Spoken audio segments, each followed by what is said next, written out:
This is a map of all the known Nazi concentration camps in 1944. This red circle indicates the Dachau area. This is a map of the entire concentration camp prisoner area, and the red circle here is just the crematorium and the gas chamber area indicated here. If we zoom in on this crematoria area, see there are SS barracks all around the outside. There is building number 1 on the left side is where the prisoners would declothe and their clothes were deloused. Then there was a waiting area before something called a shower bath. And then the shower bath, they'd be gassed in the gas chamber and killed. Right, the people were waiting. They'd put a bunch of them in the gas chamber, kill them, and then there'd be another bunch of people waiting to go in. These people thought they were waiting for a shower. There was a sign that said that above the door. Then there would be people who would haul the bodies out and stage some in another room, and while some were being burned in the crematorium area inside. And they would have the prisoners, a lot of times, were doing the burning as well. Then the areas, you see area 5 is a pistol shooting range where SS troops would shoot with a pistol. They would just shoot them straight up, murder the prisoners against the wall. I guess it was so bloody they had to dig a blood gutter in this area. And then that sort of loop trail is where they were piling the ashes from the bodies of who knows how many in that area. But you can still see all of those areas, and even the blood gutter is still there today.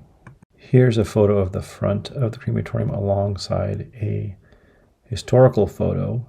And then here's 2 photos blended, a modern one with a historical one from 1945.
These were the disinfecting chambers. Prisoners would enter through the back, the sort of outside area you see in the photo here.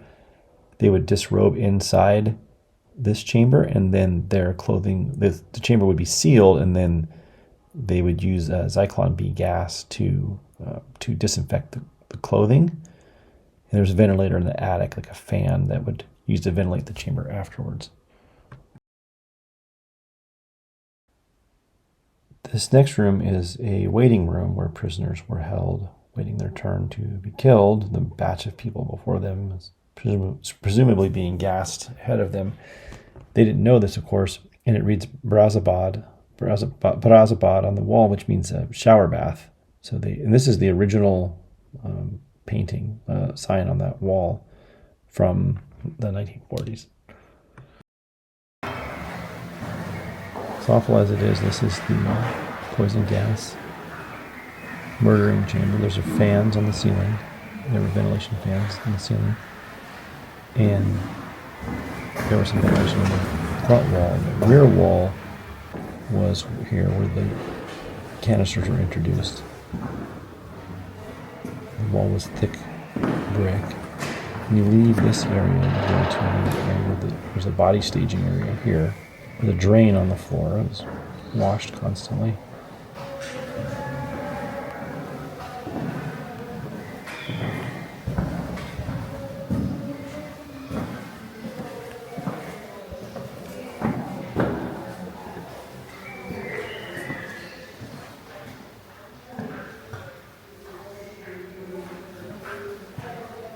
Dude, this is just awful.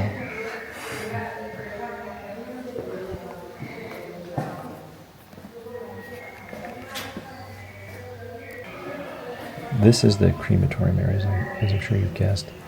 In this area, they would burn the bodies, and the ashes would scoop out the bottom. If they had been backed up too much in killing, they would actually hang people in this room and hang them and then burn them in the chamber here. And these ashes are original ashes. Most of these have not been cleaned out. And these are original ashes of human beings who were killed here. When the Allies arrived in 1945, when the Americans came, they found over 3,000 bodies piled up outside, inside, all around this place, waiting to be cremated. This is an American at the end of the war removing human bones from the crematorium. You can tell this is the same one because of the dark two bricks in the upper hand corner that I have photographed here. Some people had this awful job of doing this. Some prisoners were given the horrific job of actually cremating other prisoners, and you know that must be just the worst thing they can possibly have to do, especially knowing that their turn was probably coming up soon. This was a body storage and disposal room, and you can still see the stains on the far wall from the piles of bodies that were stored in this area, and you can see some pictures here too.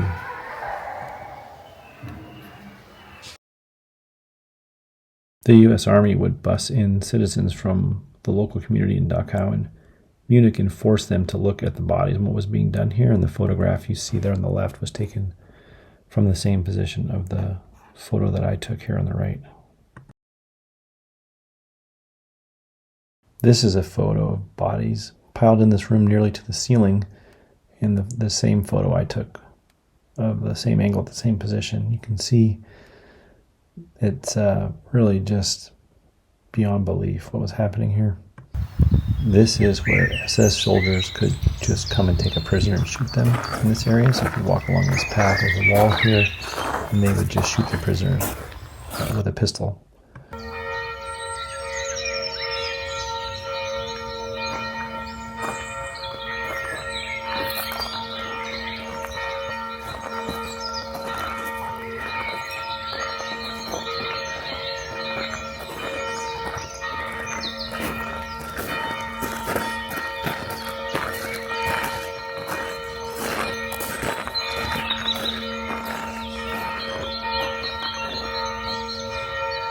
As you leave, you can see some original fencing, original barbed wire, electrified barbed wire. It's all wrapped around insulated. And some of the moat's been filled into this section originally. And that guard tower B you see in the distance, there's a photo of guard tower B here along the original moat and fencing area.